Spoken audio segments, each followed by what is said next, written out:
안녕하세요. 오토데스크에서 M&E 엔지니어를 담당하고 있는 김다은입니다. 오늘은 마야 2024 버전에 어떤 기능들이 새롭게 들어왔는지 한번 살펴보도록 하겠습니다. 자, 내용은 제가 간단히 정리를 해봤는데요. 일반적인 내용들이 있는 제너럴 항목, 그리고 모델링, 애니메이션, 다이나믹, 파이프라인 이 순서대로 새롭게 들어온 기능들을 소개해 드리도록 하겠습니다. 네, 첫 번째 이제 일반적인 내용들을 한번 살펴보도록 하겠습니다. 네, 지금 보시는 화면은 마야 2024 버전의 마야라고 보시면 되고요. 인터페이스 상으로는 크게 많이 달라진 거는 없다고 보시면 되고, 또 중간중간에 그 인터페이스 관련돼서는 중간중간에 제가 모델링이라든가 애니메이션 파트 때 좀 소개해 드리고요. 첫 번째 제가 소개해 드릴 내용 중에 이 뷰포트 같은 경우는 이제 저희들이 작업하는데 되게 많은 시간을 들이는 곳이기도 하죠.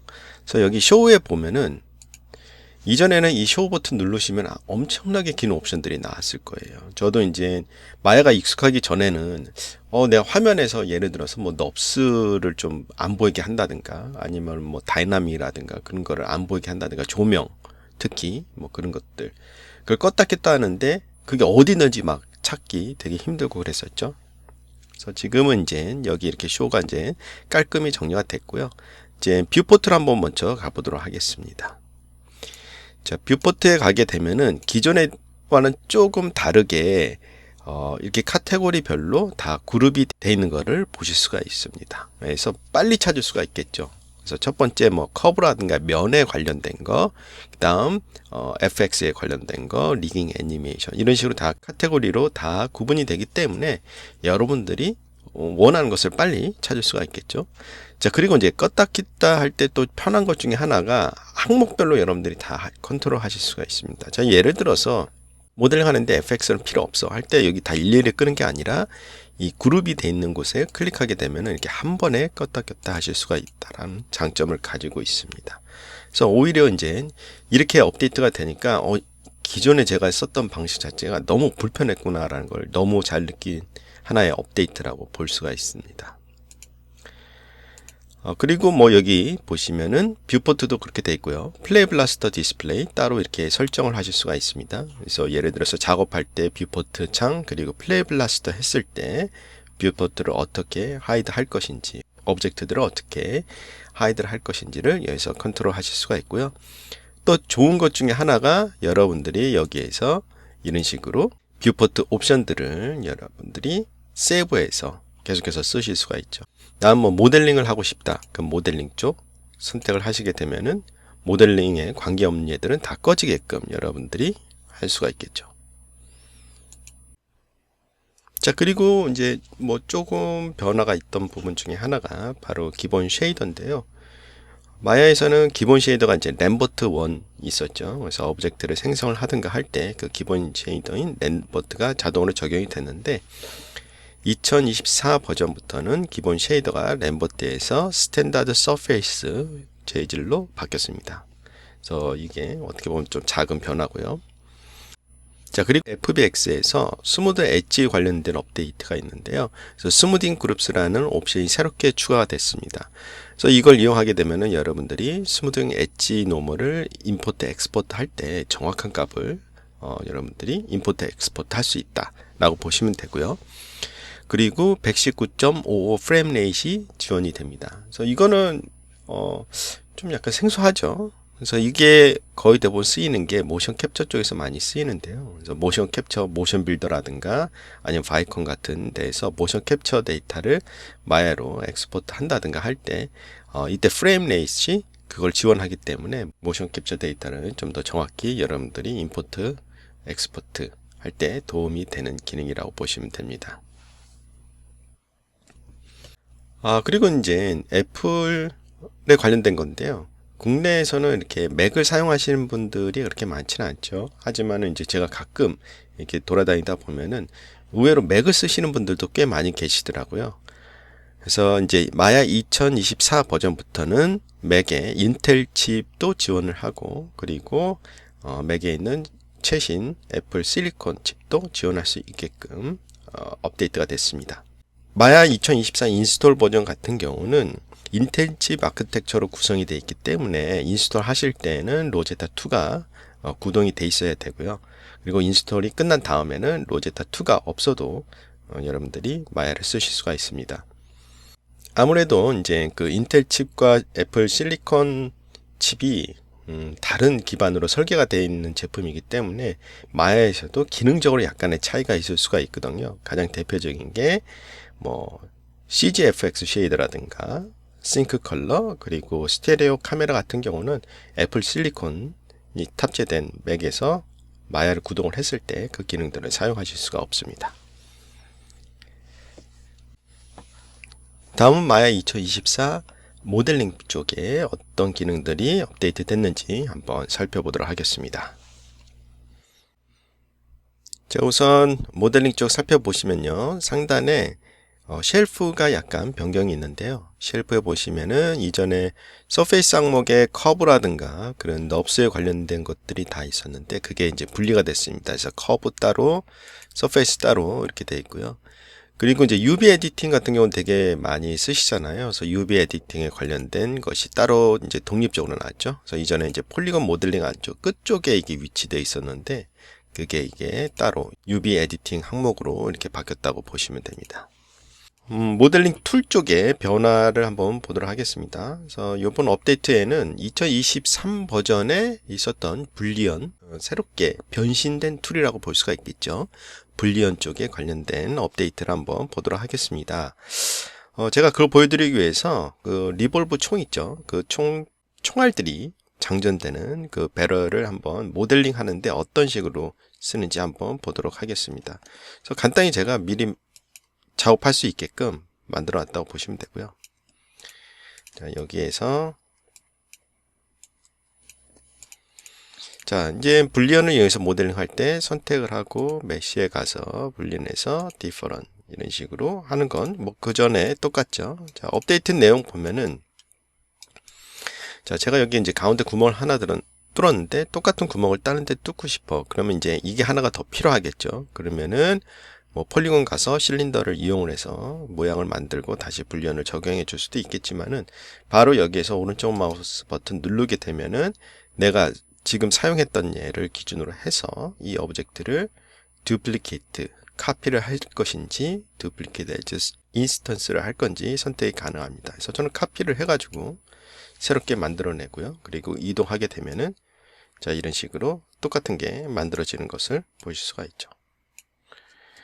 자, 그럼 저는 이제 여기서 이걸 어떻게 활용할 것이냐면 구멍을 이제 6개를 뚫고 싶어요.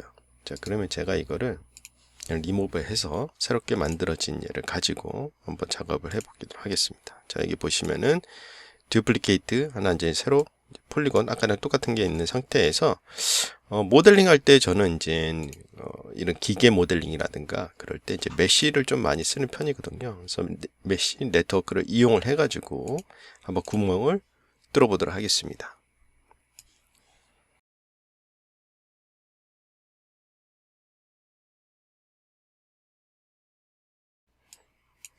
자, 이 상태에서 이제 모델링 다 완성됐고 이걸 또 구멍 뚫기 위해서 예전 같았으면은 어때요? 불리언 명령을 또 내려야 됐지만은 이제 그럴 필요 없죠. 여기 바로바로 추가가 될 수 있게끔 업데이트가 됐죠.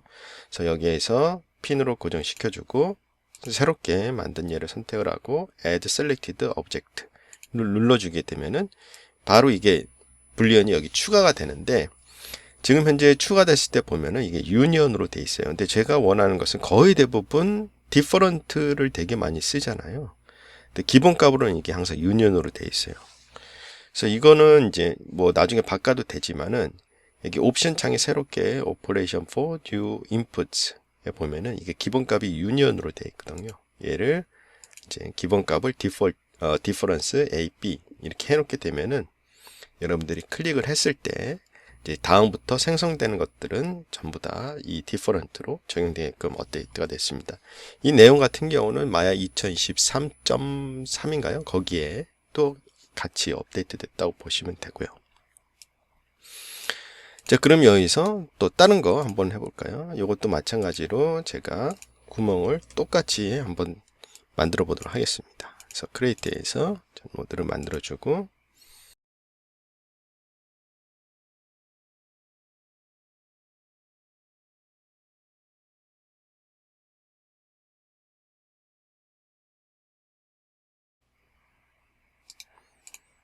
크리에이트를 하고요.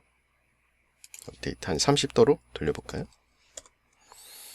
30도로 하고, 자, 위치를 제가 움직일 때 보면은 아무래도 이 불리언 자체가 만들어지는 원리가 이제 인터랙티브한 원리이기 때문에 내가 뭔가 움직인다. 그럼 바로바로 그게 실시간으로 업데이트가 됩니다.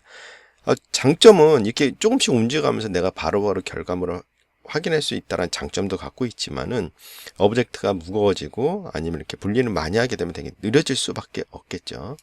자, 그래서 이제 업데이트된 내용 중에 하나가 뭐가 있냐면은 여기 보시면은 인터랙티브 업데이트 버튼이 추가됐습니다. 물론 이것도 마야 2023.1인가요? 3에 이게 들어있는 걸로 알고 있거든요. 그래서 이거를 끄시게 되면은, 자, 제가 예를 들어서 선택하고 움직일 때는 업데이트가 안 되지만은 마우스를 띄면은 이런 식으로 결과값을 볼 수가 있습니다. 자, 그리고 이제 업데이트된 내용 중에 인터섹션 클래시피케이션이라는 기능이 이제 새롭게 들어왔는데요. 이거는 여기서 좀 설명하기가 좀 까다로워서, 자, 이거는 다른 예제를 통해서 한번 보도록 하겠습니다. 자, 요건가요? 그쵸? 자, 예를 들어서 이렇게 두 가지 오브젝트가 있는데, 요거는 지금 오픈이 아니라 이제 클로즈로 돼 있는 예고, 그 다음 얘 같은 경우는 오픈이죠.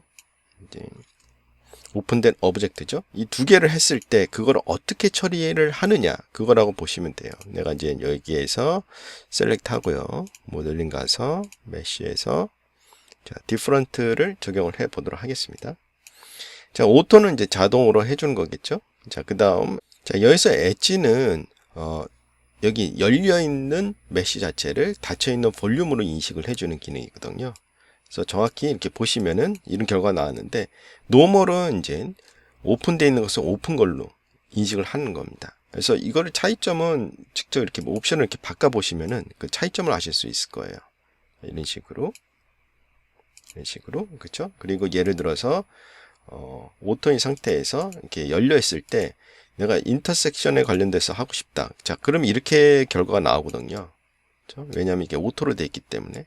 근데 예를 들어서 내가 원하는 것은 이 구체와 얘가 맞닿은 부분, 이 부분만 원할 경우가 있겠죠.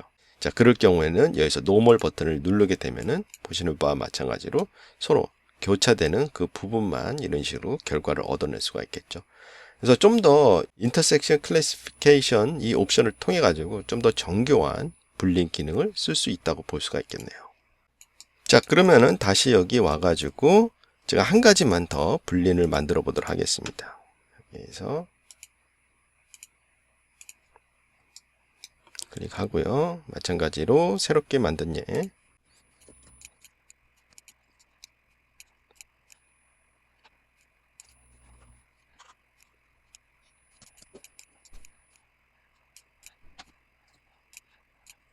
네, 이렇게 해서 제가 원하는 구멍들은 다 뚫은 것 같습니다.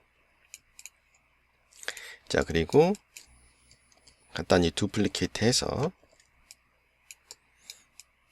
자, 메쉬를 이제 완성을 했는데 문제는 뭐냐면은 뭐 이 상태로 써도 상관은 없겠죠. 근데 예를 들어서 뭐 얘를 스무스를 넣는다든가 아니면은 여기 엣지를 넣는다든가 할 때에는 사실 이 분린된 얘를 쓰기에는 조금 약간 무리는 있죠. 그래서 우리가 쓸 수 있는 게 이렇게 모델한 것을 다시 리토폴로지를 할 수가 있는데 마야가 계속해서 이 리토폴로자이즈에 대해서 업데이트를 되게 많이 하고 있어요. 그래서 이전 2023 버전에도 되게 업데이트가 잘 됐지만은 요번 2024에는 거의 제가 봤을 때는 실무적으로 쓸 수 있을 정도로 업데이트가 진짜 잘 된 것 같아요. 그래서 옵션을 잠깐 열어보도록 하겠습니다. 우선 기본 값으로 제가 돌리고요. 옵션 자체는 이전이랑 거의 비슷해요. 근데 요번에 이제 새롭게 추가한 게 Keep Original 이라는 게 새롭게 들어왔어요. 그래서 Keep Original 쓰게 되면은 그 결과물 자체를 새롭게 만들고 오리지널을 그대로 냅두는 형태가 되겠죠. 그래서 오리지널과 결과값을 미리 확인해 볼 수가 있겠죠. 여기서 프로세스 메쉬를 하게 되면은 좋긴 하지만은 이걸 쓰게 되면 좀 약간 디테일이 떨어지기 때문에 저는 이걸 좀 없애고요. 그리고 여기에 15,000개 정도 하고 바로 어플라이를 눌러 볼 건데요. 아마 이전 버전에서 이런 형태, 특히 구멍도 많고 복잡한 형태를 쓰게 되면은 되게 속도가 느릴 거예요. 내가 실행을 하게 되면은 얘가 미리 이걸 확인을 해요. 그래서 얘가 리토폴로자이즈를 할 수 있는 메시인지 아닌지 검증을 하는 창이 뜨게 돼요. 그래서 지금 같은 경우도 여기 보시면은 뭐가 문제가 있기 때문에 이런 걸 해결을 하라고 그래요. 그래서 이런 게 뜨면은 약간 뭔가 해결하고 하면 좋겠죠. 그래서 저 같은 경우 이거를 간단히 머지를 통해서 해결되는 문제이기 때문에 머지를 눌렀고요. 그리고 어플라이를 눌러보도록 하겠습니다. 지금 뭐 경고창이 하나도 안 떴죠. 그리고 이제 프로세스가 진행되는데 제가 봤을 때 이게 속도가 계산 속도가 엄청 빠르더라고요. 그래서 제가 테스트했을 때는 한 30 몇 초라고 얘기하려고 했는데 말하기도 전에 벌써 결과물이 나온 걸 보실 수가 있겠죠. 자, 이렇게 한번 움직여 보면은 우선 그냥 한번 살펴보도록 하겠습니다. 물론 여기 이런 하드 엣지라든가 그런 데는 지금 무시가 돼가지고 퀄리티는 나쁘지만은 면의 흐름을 자세히 보시면은 이전 버전이랑 비교했을 때 비교도 안 될 정도로 면의 흐름들이 잘 잡혀 있는 것을 보실 수가 있습니다. 특히 구멍도 잘 인식을 해가지고 구멍도 어느 정도까지는 인식이 잘 된 걸 보실 수가 있죠. 자, 그럼 여기에서 좀 더 퀄리티를 높이기 위해서 옵션을 살짝 보도록 하겠습니다.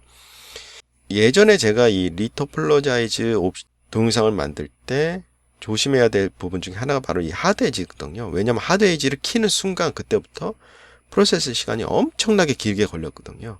근데 제가 테스트를 해보니까 지금 같은 경우는 되게 잘 되는 걸로 나옵니다. 그래서 하드 엣지도 이제 두 가지 옵션이 있는데 하드 엣지 첫 번째 거는 여러분들이 지금 여기에서 보시는 바와 마찬가지로 이런데 엣지 부분 있죠. 거기를 하드 엣지로 설정을 해놓고 내가 설정한 하드 엣지를 되도록이면 유지하라는 그거겠죠. 그 다음 여기 보시면은 유용하게 쓸 수 있는 거 edged by angle이라고 있어요. 그래서 특정한 앵글이 특정한 각도가 이루어지면 거기를 하드 엣지로 처리하는 기능이거든요. 요거를 한번 이용해서 해볼 거고요. 자, 그리고 밑에 보시면은 새롭게 좌우 대칭이 되는 옵션도 들어왔습니다. 그래서 이것도 한번 적용을 해보도록 하겠습니다. 왜냐하면 얘 같은 경우는 지금 현재 좌우 대칭이죠. 그래서 좌우 대칭 기능까지 활성화 시키고요. 그리고 바로 만들어 보도록 하겠습니다. 자, 이전에 이제 하드 엣지 하게 되면은 시간이 엄청 오래 걸렸지만은 이것도 마찬가지로 제가 30 몇 초라고 얘기하려고 했는데 벌써 끝났네요. 자, 그래서 결과를 한번 보도록 하겠습니다. 그래서 쭉 보시면은 이런 결과가 나왔다고 보시면 됩니다. 면의 흐름 한번 보세요. 면의 흐름 보면은 여기가 지금 현재 반 잘려 있는 상태 좌우 대칭을 했고 여기는 이제 하드 엣지 때문에 여기가 잘 나왔는데 여기는 이제 소프트 엣지로 이렇게 약간 어둡게 나왔지만 이거 큰 문제는 아니죠. 반쪽 잘라서 그냥 뭐 미로 해도 되는 문제고요. 그래서 큰 문제는 아닌 것 같고 그리고 여기 원형 있는 데를 자세히 보시면은 자, 이렇게 원형을 바로 인식을 하고 그 원형대로 면들을 만들어준 걸 보실 수가 있습니다. 마찬가지로 여기도 이런 식으로 라운드 되는 면을 만들어준 거 보실 수가 있죠.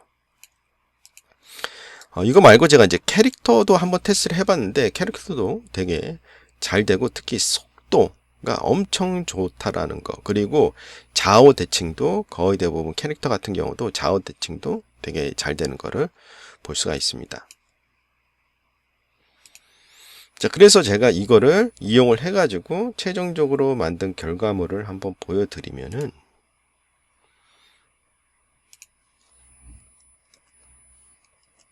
자, 이게 이제 최종적으로 만든 결과물입니다. 아까 그걸 똑같이 만들어서 자, 제가 이렇게 만들었던 것 중에 하나가 얘가 어떻게 보면은 자, 여기가 전부 다 이렇게 반복이 되는 형태이기 때문에 저는 여기 정가운데 부분 자르고 한 이 정도 자른 다음에 이 부분만 제가 그 리토폴로자이즈를 한 다음에 거기에서 생성되는 중간에 있는 선들을 지워서 다시 이렇게 듀플리케이트해서 하나 만든 거거든요. 물론 이제 저는 좀 약간 손이 느려서 그러는데 이거 만드는데 제가 봤을 때는 거의 한 30분은 안 걸린 것 같아요. 아마 이렇게 손이 빠르신 분들은 이런 모델링을 아까 같이 이런 뭐 메쉬라든가 아니면 리토폴로자이즈를 이용하면은 저보다 훨씬 더 빠르게 이런 복잡한 하드 서페이스 모델링도 쉽게 만드실 수 있을 것 같아요. 자, 그리고 이제 또 업데이트 된 거 한번 보도록 하겠습니다. 자, 이런 식으로 이제 여러분들이 리토폴로자이즈 이렇게 면을 재구성하는 데에는 이렇게 아까 같이 자동으로 해주는 기능도 있지만은 저희들이 쿼드 드로우를 이용해서 매뉴얼로 하는 방식도 있죠. 그래서 매뉴얼로 할 때에는 여기 이제 자석, 그죠? 맥 라이브를 이용을 해서 이걸 하시는데, 이전에는 맥 라이브 같은 경우는 이 스무스는 지원이 안 됐거든요. 무슨 뜻이냐면은, 그래서 이제 3번을 누르면은 자, 이런 식으로 스무스가 이제 들어가죠. 이 상태에서 쿼드 메쉬를 쓸 수가 없었거든요. 근데 이제는 이게 지원이 됩니다. 그래서 이 상태에서 make live를 하고, 그 다음, 자, 모델 툴킷에서 쿼드 드로우 이용해서 한번 보도록 하겠습니다. 자, 여기서 제가 이런 식으로 스무스가 된 곳에다가 이런 식으로 쿼드로 면을 생성을 했습니다. 자, 이 상태에서 제가 엣지를 이용을 하게 되면 이런 식으로 지금 현재 스무스 된 것을 인식을 하고 이런 식으로 만들어주는 걸 볼 수가 있죠. 자, 그리고 이 make live가 또 다른 기능도 추가가 됐는데요. 자, 예를 들어서 우리가 좀 더 재미난 모델링을 하기 위해서 이런 식으로 제가 두플리케이트를 해보도록 하겠습니다. 이렇게 하고, 자, 이런 식으로 해서 하나로 합쳐진 모델로 만들고 싶을 경우가 있죠. 그럴 경우에도 다 선택을 하고 make live를 선택하시게 되면은 다중으로 make live를 할 수가 있게끔 업데이트가 됐습니다. 그래서 이거 같은 경우는 예를 들어서 뭐 로보트라든가 그런 거 할 때 보면 여러 가지 피스로 다 나눠져 있잖아요. 그래서 그거를 뭐 예를 들어서 게임용 캐릭터를 만든다가 할 때 하나로 피스를 만들 때 이런 식으로 make live로 다 만든 상태에서 여러분들이 쿼드 드로우를 하실 수가 있겠죠. 그래서 중요한 건 이제 쿼드 드로우가 이걸 인식을 하느냐죠. 그래서 쿼드 드로우를 선택을 하고 한번 찍어 보도록 하겠습니다. 찍고 저 면을 만들고 보시면은 이런 식으로 다 면까지 인식이 되는 걸 보실 수가 있죠.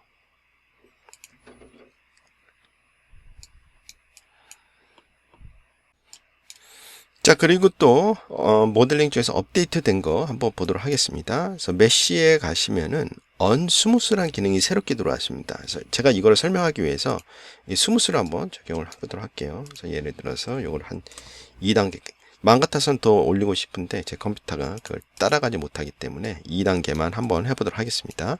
이 상태에서 제가 히스토리까지 다 지우도록 하겠습니다. 자, 뭐 예를 들어서 모델링이 다 완성이 됐고 우리가 렌더링을 위해서 이렇게 뭐 스무스를 먹였던가 아니면은 우리가 어셋 스토어에서 어떤 모델을 샀는데 이렇게 스무스가 많이 들어간 예가 있어요.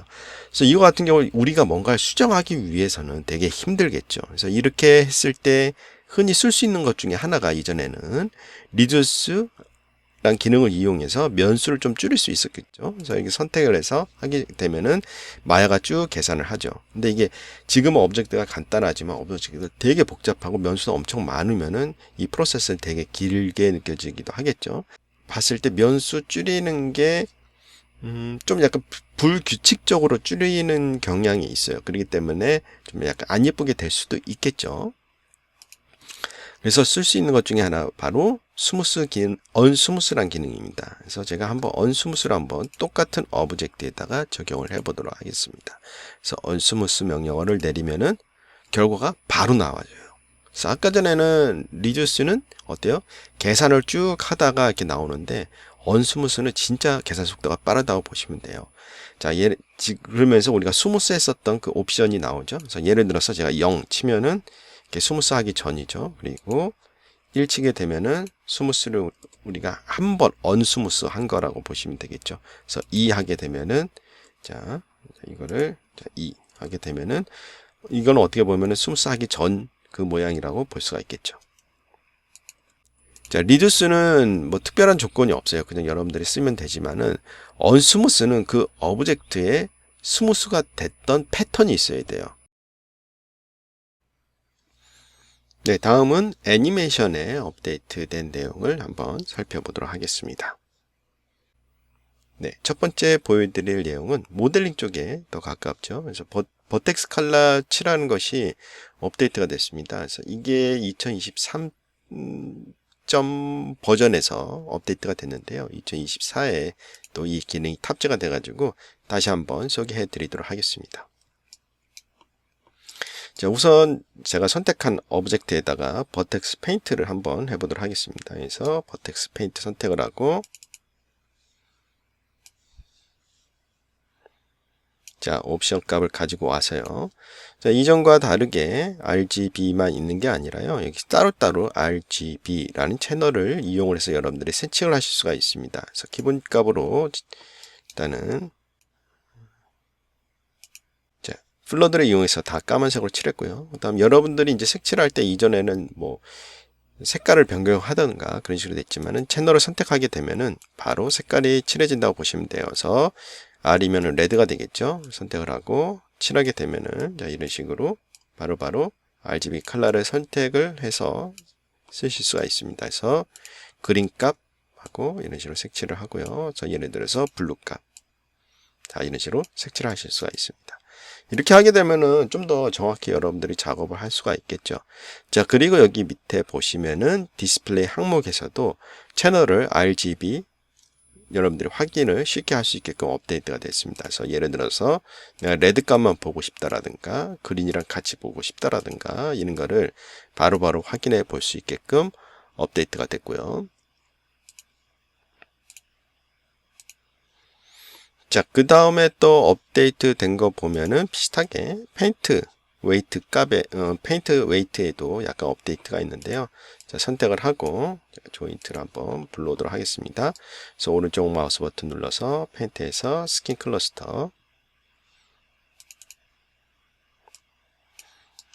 자, 이번 업데이트에서 볼 수 있는 내용 중에 하나가 자, 밑에 내려가시게 되면은 넘버링이라는 항목이 새롭게 추가됐습니다. 이건 뭐냐면은 우리가 컴포넌트 에디터에 가서 각 버텍스에 얼마나 스킨 값이 있는지 숫자로 표시되는 걸 볼 수가 있겠죠. 마찬가지로 이거를 바로 스킨상에서 볼 수 있게끔 업데이트가 됐습니다. 그래서 얘를 활성화시키게 되면은 내가 선택하는 조인트에 따라서 그 조인트에 얼마나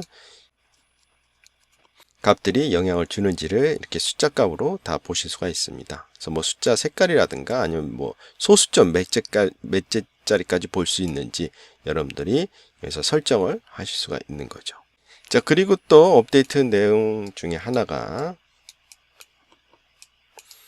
자, 지금 현재 이 캐릭터 같은 경우는 제가 이 조인트에 바인드를 이렇게 이미 시켜 놓은 상태입니다. 근데 우리가 이제 리깅을 할 때 좀 약간 씬 정리를 위해서 그룹을 좀 많이 하잖아요. 지금 보면은 이 오브젝트가 갖고 있는 모델 그룹과 조인트 그룹 아니면 컨트롤 그룹이 따로 있겠죠. 이거를 이제 그룹핑을 하는데 이전에 만약에 내가 얘를 같이 그룹을 해서 움직인다. 즉 조인트와 메시가 같이 움직일 경우에는 자, 이런 식으로 이중으로 움직이는 현상이 나타났죠. 그렇기 때문에 이런 식으로 저희들이 일반적으로 작업은 하지는 않았죠. 그래서 만약에 이렇게 움직이고 싶다. 그럼 조인트만 움직이지 이렇게 메시랑 같이 움직이지는 않았죠. 자, 이번 업데이트에서는 이 스킨 클러스터에 가서 자, 보시면은 릴레이티브 스페이스 모드가 새롭게 추가됐습니다. 그래서 이걸 통해 가지고 기본값은 월드 이전이랑 똑같은 옵션이라고 보시면 되고요. 그래서 로컬, 커스텀 이런 식으로 할 수가 있습니다. 커스텀은 매트릭스 노드를 이용해서 여러분들이 세팅을 한다고 보시면 되고요. 그래서 로컬로 하시게 되면은 자, 이런 식으로 여러분들이 세팅을 하실 수가 있어요. 그래서 오브젝트를 두 개 오브젝트와 조인트를 같이 움직여도 이런 식으로 하나로 움직이게끔 설정을 할 수 있게끔 업데이트가 됐다고 보시면 됩니다. 자, 그리고 또 재미난 업데이트가 하나 있는데요. 자, 예를 들어서 자, 이 상태에서 제가 조인트를 하나 만들어 보도록 하겠습니다. 자, 크리에이트 조인트에서 한 이 정도 만들어 볼까요?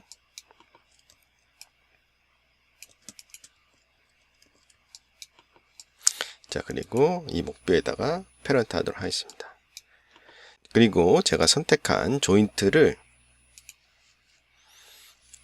이 면과 스킨을 하도록 하겠습니다. 제가 보여드릴 건 뭐냐면은 멀티 스킨이 이제 지원이 된다는 것입니다. 자, 이전에는 이미 스킨이 존재한 상태에서는 다시 한번 또 다른 스킨을 적용을 할 수 없었죠. 하지만은 이번에 2024 버전에서는 이미 적용되어 있는 상태에서 다른 조인트를 또 바인드를 할 수 있게끔 됐습니다. 그래서 선택을 하게 되면은 자, 바인드가 된 거를 보실 수가 있습니다. 그래서 지금 현재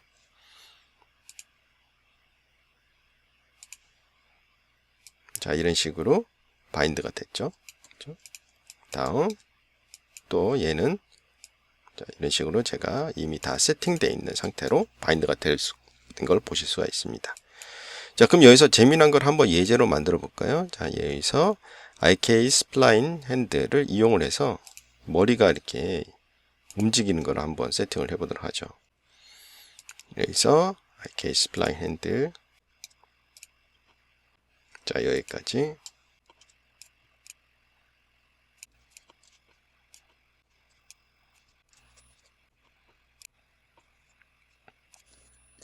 네, 제가 간단히 세팅을 해봤는데요. 여기서 값을 주게 되면은 자, 이런 식으로 머리가 흔들리는 조인트를 따로 만들었고요.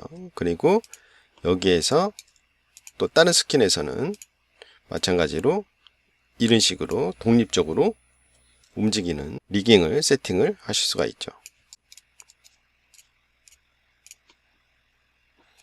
자, 페인트 웨이트 같은 경우도 자,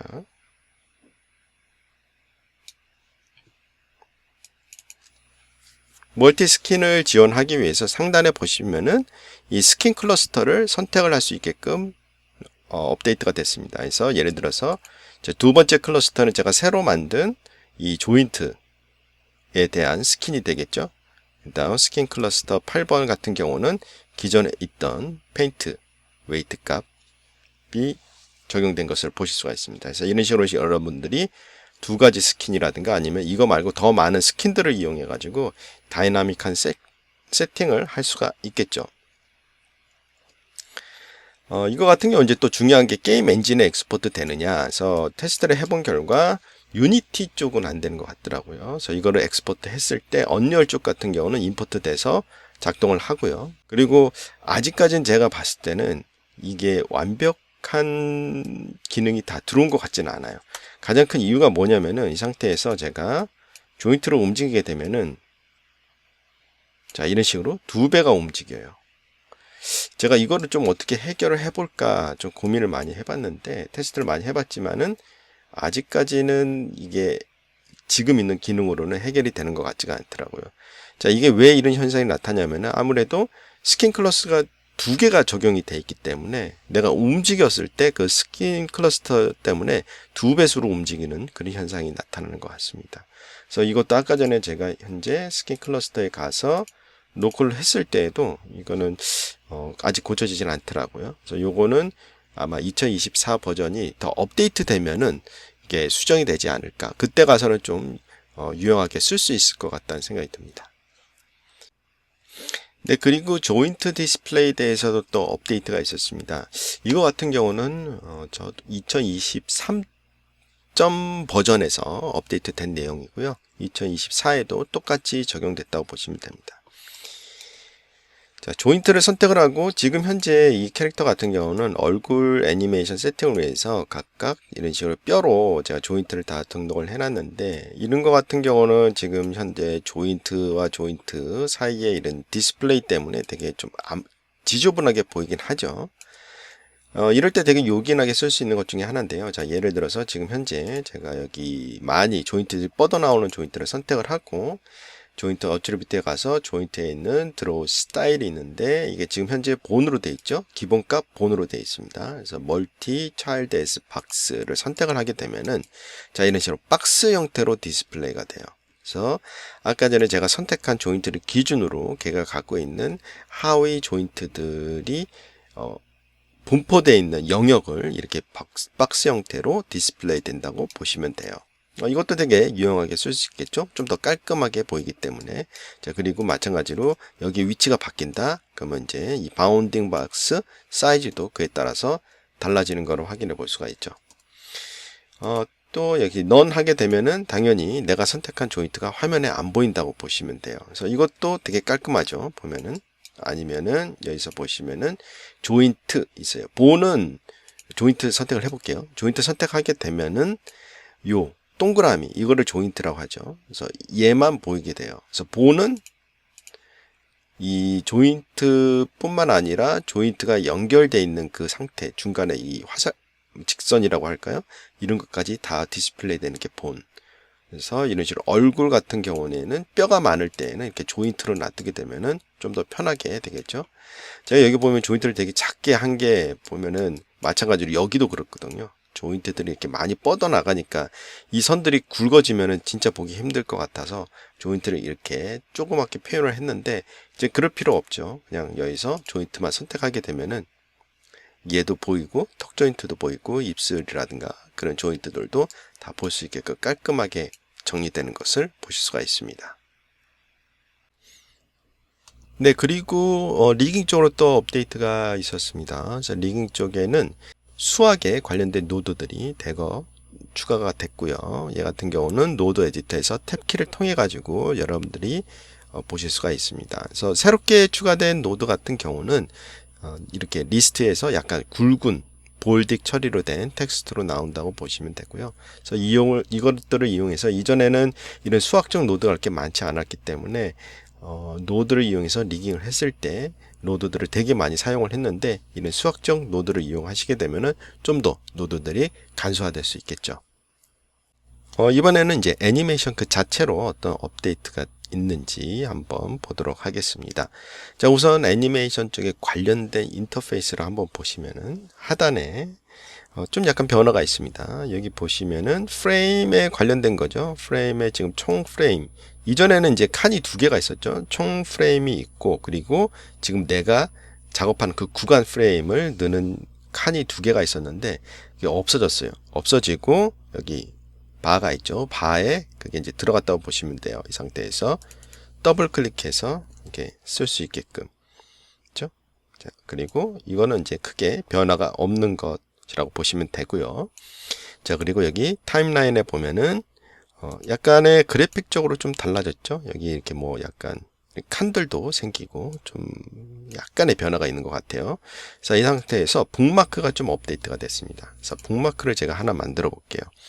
자, 테스트란 북마크를 해서 색깔 뭐 제가 봤을 때 파란색, 그리고 뭐 20프레임에서 60프레임까지 자, 만들어 보도록 하겠습니다.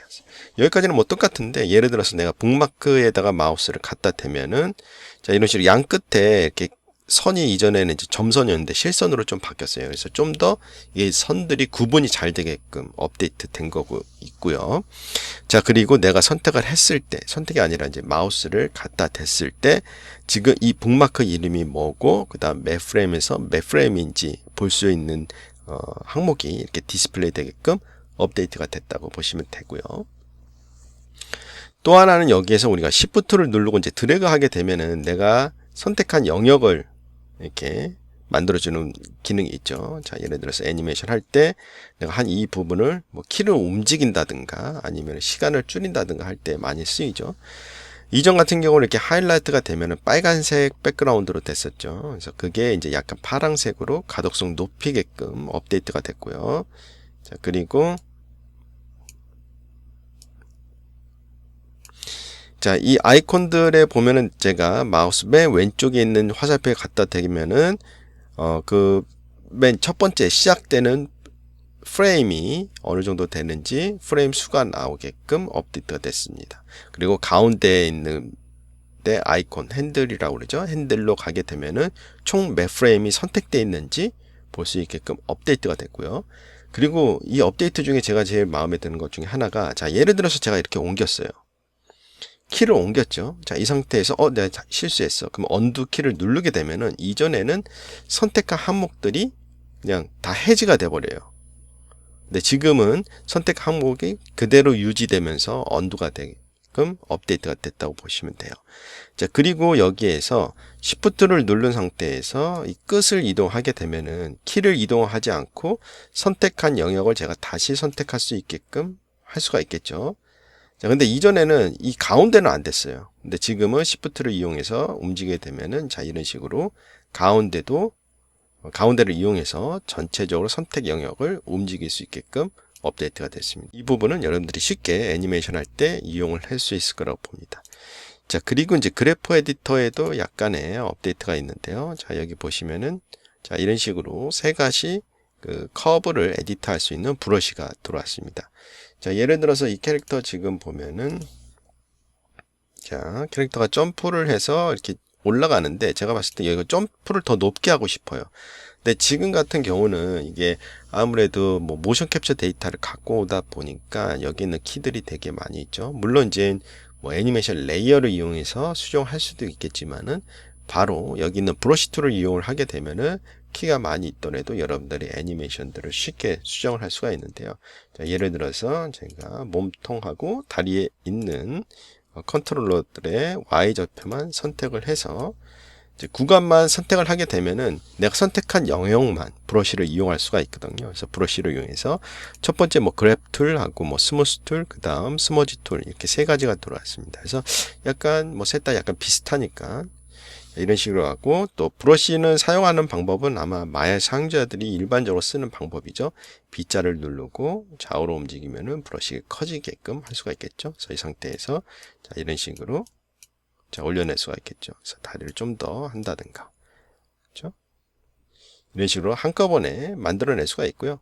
다음 스무스 툴 같은 경우는 여러분들이 클릭을 해도 되지만 머드박스에 있는 우리 브러쉬가 마야에 들어온 것처럼 굳이 클릭을 하지 않고 Shift를 이용을 하게 되면은, Shift를 누르게 되면은 어떤 툴을 선택을 하든 자, 이런 식으로 스무스 기능을 쓸 수가 있습니다. 그래서 이런 식으로 여러분들이 빠르게 키가 많은 얘들, 아니면은 특정 키들이 좀 약간 막 이렇게 지그재그로 많이 있는 얘들을 좀 부드럽게 만든다든가 할 때는 선택을 하고 그냥 Shift를 누르고 키들을 좀 더 이렇게 부드럽게 만들어 줄 수가 있겠죠. 그래서 좀 튀는 구간을 잡아준다든가 할 때 되게 유용하게 쓸 수 있는 툴이라고 볼 수 있습니다. 네, 다음은 다이나믹 쪽을 한번 보도록 하겠습니다. 다이나믹 쪽 같은 경우는 이제 바이프러스트가 되겠죠. 바이프러스트는 꾸준히 업데이트 되고 있거든요. 그래서 이번 2024 버전, 특히 바이프러스트 2.7 버전에서는 새롭게 추가된 기능이 npm의 젤이란 기능이 새롭게 들어왔습니다. 그래서 이걸 통해 가지고 여러분들이 화면에 보이시는 것 마찬가지로 이런 뭐 아이스크림이라든가 치약, 이런 거품, 그런 것들을 되게 쉽게 만드실 수가 있습니다. 물론 이제 컨텐츠 브라우저에 가게 되면은 이 아이스크림에 관련된 샘플을 가져와서 여러분들이 어떻게 작동하는지를 쉽게 보실 수가 있고요. 다음 또 2.7 버전에 업데이트 된 것 중에 나노 VTT 뷰포트 볼륨 렌더링이 새롭게 추가됐습니다. 이게 뭐냐면은 마야 자체에서 뷰포트에서 이런 바이프러스트 다이나믹 시뮬레이션 했을 때 이런 폭파라든가 연기, 그런 게 이제 뷰포트에서 디스플레이 된 거 하고, 일단 이걸 직접적으로 아놀드로 렌더링 했을 때 약간의 차이가 있을 수밖에 없겠죠. 그것을 최대한 차이를 줄였다고 보시면 돼요. 그래서 그걸 통해 가지고 마야 뷰포트라든가 그 결과물 아놀드로 렌더링 했을 때와 마야 뷰포트에서의 거의 동일한 결과물을 볼 수가 있다고 보시면 됩니다. 그리고 바이프러스트 2.7에 또 새롭게 다양한 컴파운드들이 추가가 됐고요. 그리고 USD 22.11을 지원을 하고 또 USD 관련된 새로운 노드들이 추가됐습니다. 그리고 마찬가지로 이제 바이프러스트가 애플 실리콘 칩을 탑재한 맥에서도 사용할 수 있게끔 업데이트가 됐다고 보시면 됩니다. 자, 다음은 파이프라인에 대한 업데이트를 소개해 드리도록 하겠습니다. 자, 드디어 마야에도 믹티 스페이스 탄젠트가 들어왔습니다. 뭐 다들 아시겠지만 제가 간단히 믹티가 뭐고 왜 중요한지 한번 간단히 소개해 드리도록 하겠습니다. 저희들이 3D 작업을 할 때 로우 폴리곤 작업이라든가 그럴 때 이제 노멀 맵들을 많이 추출을 하죠. 자, 근데 각각의 소프트웨어는 자신들만의 계산 방식이 있기 때문에 각자 자신들의 랭귀지를 통해서 노멀을 추출하게 됩니다.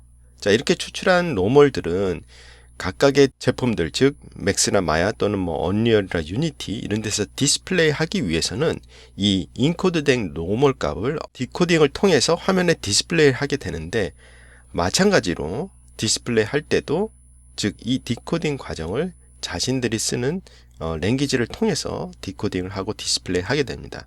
즉 만약에 제가 마야에서 노멀을 추출하고 마야에서 디스플레이 했을 때는 문제가 없겠죠. 근데 예를 들어서 맥스에서 노멀을 만들고 이것을 마야라든가 아니면 다른 소프트웨어에서 얘를 디스플레이 하게 되면은 계산의 착오에 의해서 이런 선들이 생기다든가 그런 형태가 발생을 하죠.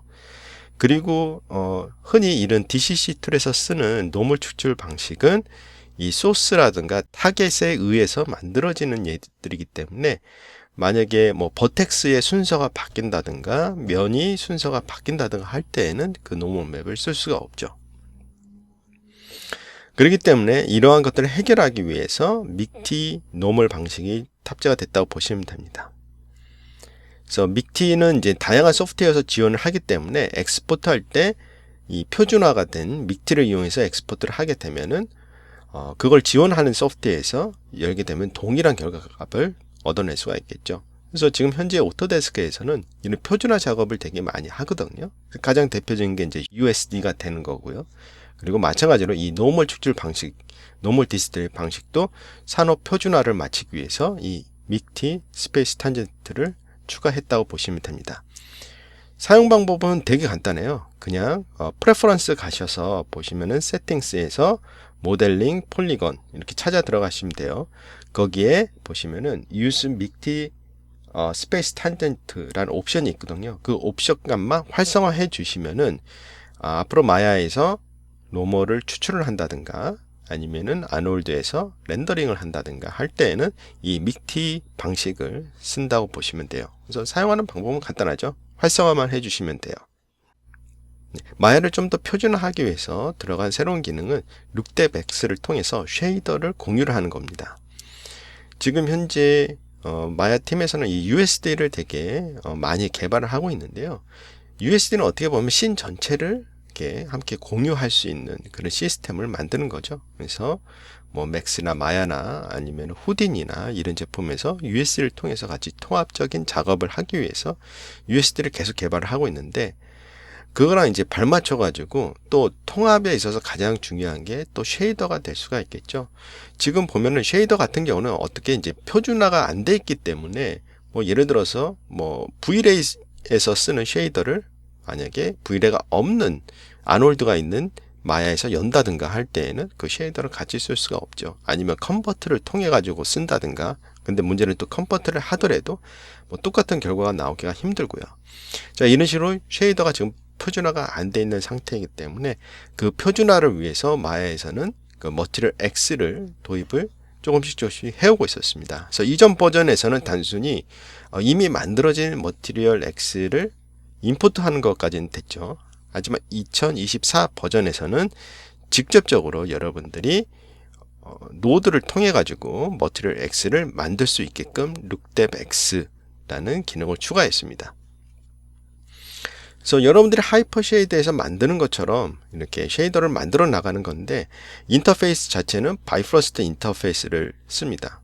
그럼 왜 헷갈리게 그냥 하이퍼 쉐이드에서 하면 되는데 왜 바이프러스트에서 하느냐? 하이퍼 쉐이드 같은 경우는 마야용이죠. 때문에 이걸 좀 더 독립화해서 아까 전에 마찬가지로 이 쉐이더는 마야뿐만 아니라 맥스라든가 다른 데에서도 쓸 수 있는 머티리얼 X이기 때문에 바이프러스트 인터페이스를 통해 가지고 머티리얼 X 작업을 한다고 보시면 됩니다. 네, 룩뎁X를 쓰기 위해서는 이 USD 파일을 열어야 되거든요. 그래서 한번 룩뎁X를 이용을 해가지고 여기 USD 파일에 있는 텍스처를 한번 바꿔보도록 하겠습니다. 그래서 작업하기 편하게 제가 워크스페이스를 룩뎁X로 좀 바꿔서 작업을 하도록 하겠습니다. 자, 우선 자, 여기 카드 하나 아무거나 선택을 하고 여기 있는 구조를 좀 보면은 쭉 봤을 때 이렇게 돼 있죠. 그리고 여기 보시면 룩스에 이런 식으로 쉐이더들이 있는 거를 보실 수가 있습니다. 자, 이건 이제 바꾸는데 바꾸는 방법은 뭐 크게 두 가지겠죠. 이미 있는 걸 바꾸는 거와 또 새롭게 만드는 거.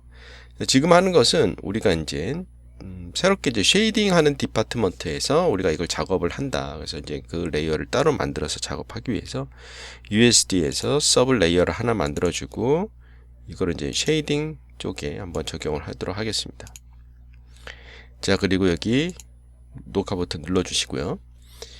자, 할 때는 뭐 기존에 있는 거는 간단해요. 그냥 여기서 쉐이더를 선택하고 오른쪽 마우스 버튼 눌러서 Show in 룩뎁X 하시게 되면은 만약에 룩뎁X 그래프 에디터 창이 열려 있지 않다면은 창이 열려서 이렇게 쉐이더가 보일 겁니다. 그래서 더블 클릭, 이건 이제 컴파운드 형태로 들어있는 거거든요. 지금 보면은 여기 이렇게 있고 밑에 보면은 뭐 파일하고 텍스처 이렇게 있는 거 보면은 이 밑으로 하위 구조로 들어가 있는 거죠. 그래서 이렇게 더블 클릭해서 들어가게 되면은 이 쉐이더에 여기 있는 연결 구조들을 보실 수가 있습니다.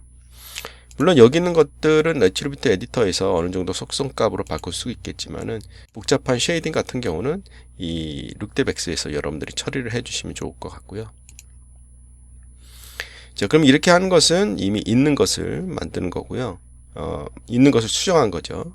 그래서 새롭게 만드는 것은 여기서 하실 수가 있어요. 여기서 뭐 unassign material 해도 되고요. 아니면 assign new material을 해서 새로운 쉐이더를 여러분들이 적용을 하실 수가 있습니다. 쉐이더에는 이제 크게 세 가지가 있거든요. USD 프리뷰 쉐이더가 있고요. 그리고 Material X, 그 다음 아놀드 이렇게 되어 있습니다. 그래서 이게 각각 다 다른 노드들을 갖고 있기 때문에 그걸 생각해서 쓰시면 좋을 것 같고요. 일단은 Material X를 한번 적용을 해보도록 하겠습니다. 그래서 Standard Surface 눌러주고 쭉 아래에 내려가시면은 자, 이런 식으로 MTL이라고 해가지고 노드가 하나 생기고 그 밑으로 새로운 쉐이더가 만들어진 걸 보실 수가 있습니다. 마찬가지로 오른쪽 마우스 눌러서 Show in 룩데베이스 하게 되면은 자, 이런 식으로 들어간 걸 볼 수가 있겠죠. 여기 이름을 뭐 예를 들어서 블루 카드 쉐이더, 자, 이런 식으로 자, 이름을 쓸게요. 자, 이 안에 들어가면은 이런 식으로 쉐이더, 기본적인 스탠다드 서페이스 쉐이더가 장착된 걸 보실 수가 있습니다. 좀 이 룩데백스에서 보는 거 하고 일반적으로 이런 애트리뷰트 에디터에서 보는 거하고는 조금 약간 다르죠. 자, 하는 방식은 되게 간단해요. 여기서 기본적인 것들은 다 컨트롤 하실 수가 있어요. 뭐 색깔을 바꾼다든가 그런 걸 다 하실 수가 있고요. 그다음 여기서 우리가 할 것은 노드를 통해서 이거를 짜는 거죠. 그래서 복잡한 것은 이제 나중에 제가 룩데백스 그래프에 대해서 할 때 그 동영상을 따로 만들고요. 하는 방식은 자, 여기에다가 노드를 연결을 해주는 방식이겠죠. 자, 탭키를 누르게 되면은 아까 제가 말씀드린 마찬가지로 세 가지로 구분이 되어 있습니다. 그래서 USD라든가 아놀드, 머티리얼 X 이렇게 구분이 되어 있죠. 저희는 지금 이제 머티리얼 X로 작업할 거기 때문에 머티리얼 X에서 자, 텍스처 항목 들어간 다음에 이미지, 그 다음 컬러 3로 해서 이미지를 불러오도록 하겠습니다. 자, 이 쉐이더에 보면은 이 상단에 자, 이런 식으로 이렇게 무한대 표시로 되어 있는 아이콘이 있습니다. 이거는 이제 머티리얼 X라고 보시면 돼요. 그래서 일반적인 것은 여기에 이게 안 뜨거든요. 그래서 좀 더 머티리얼 X랑 일반적인 쉐이더랑 노드랑 좀 구분 짓기 위해서 이렇게 아이콘이 있다고 보시면 돼요. 자, 그다음 연결하는 거는 바이프러스트랑 똑같죠. 그냥 연결해 주시면 되고요. 자, 그러면 여기서 파일을 불러오도록 하겠습니다. 네, 여기에서 레드 말고 블루로 해서 오픈 눌러주시면은 쉐이더가 적용되는 것을 보실 수가 있죠. 자, 이렇게 해도 되지만 이제 좀 더 사용하기 편하게 하기 위해서 이 인풋에다가 노드를 연결을 해서 필요한 노드 필요한 항목들을 연결해서 쉽게 쓸 수 있게끔 할 수가 있죠. 자, 예를 들어서 파일 같은 경우 뭐 쉽게 바꿀 수 있게끔 인풋에다 연결을 한다든가 아니면은 뭐 스페큘러에 있는 뭐 컬러를 자 연결을 해준다든가 아니면 스페큘러 값 연결 이런 식으로 만들어 주시면 좋은 게 나중에 제가 이제 요거를 선택을 하게 되면은 자 이런 식으로 내가 아까 전에 연결했던 그 항목들이 여기 뜨게 되죠. 그래서 여기서 바로 뭐 텍스처를 바꾼다든가 그런 거 하실 수 있겠죠. 이렇게 해서 텍스처를 이렇게 바꾸고 그렇죠. 색깔이라든가 스페큘러 뭐 스페큘러 컬러 스페큘러 강도 그런 것들을 이렇게 옵션에다가 추가할 수가 있겠죠. 자, 그리고 이거는 이제 USD 레이어로 제가 관리를 했기 때문에 그걸 끄게 되면은 이제 원본을 그대로 유지를 하고 이런 식으로 되죠. 자, 그럼 이제 새롭게 만든 이 쉐이더를 다른 카드에다 이제 적용을 하고 싶다. 그러면 이제 되게 간단해요. 그냥 자기가 새롭게 적용하고 싶은 카드들을 선택을 하고요. 그 다음 그 하이퍼 쉐이더에서 하는 거랑 똑같이 여기에 있는 쉐이더에 가서 오른쪽 마우스 버튼 누르면은 Assign Material to Selection 이라는 게 있어요. 이걸 선택을 해 주시면은 이런 식으로 Material X 쉐이더가 적용되는 걸 보실 수가 있습니다. 그리고 이렇게 완료된 것은 여기 보시면 항상 만약에 저장이 필요하다 그러면은 저장 버튼 눌러서 지금까지 작업한 내용을 세이브 하게 되면은 여기 작업했던 이 쉐이더라든가 이런 정보들이 다 USD에 저장이 되겠죠.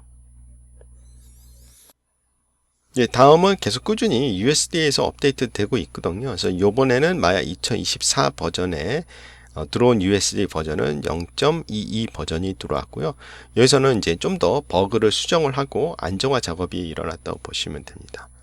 또한 또 중요한 업데이트 중에 하나가 USD 루트 파일을 불러온다든가, 이전에는 이 릴레이티브 파일이 지원이 안 됐기 때문에 내가 USD로 만든 다음에 그거를 뭐 다른 뭐 엑스포트를 한다든가 다른 데에 옮기게 되면은 링크가 깨져서 텍스처가 안 나오는 현상이 나타날 수가 있겠죠. 그래서 릴레이티브 파일 지원을 통해 가지고 그 구조를 유지를 하면서 텍스처 경로를 인식할 수 있게끔 업데이트가 됐다고 보시면 됩니다. 네, 앞서 소개해드린 뭐 이런 머티리얼 X, USD, 그다음 특히 바이프러스트 이런 것들은 내용이 되게 많기 때문에, 그리고 또 이전에 또 계속해서 업데이트가 조금씩 되오다 보니까 제가 여기에선 제가 이렇게 자세히 소개해드리지는 못했지만은 오토데스크 코리아 M&E 유튜브 사이트에 가보시면은 저랑 총판사와 함께 이런 바이프러스트라든가 아니면 USD 관련된 영상들을 계속해서 올리고 있어요. 그래서 저희들이 이제 최대한 빨리 새롭게 추가된 바이프러스트 기능이라든가 USD 관련된 내용은 이 오토데스크 M&E 사이트에다가 저희들이 어떻게 하는지 튜토리얼 형식으로 올릴 예정에 있으니까 이 유튜브에 오셔가지고 확인해 주시면 좋을 것 같습니다. 감사합니다.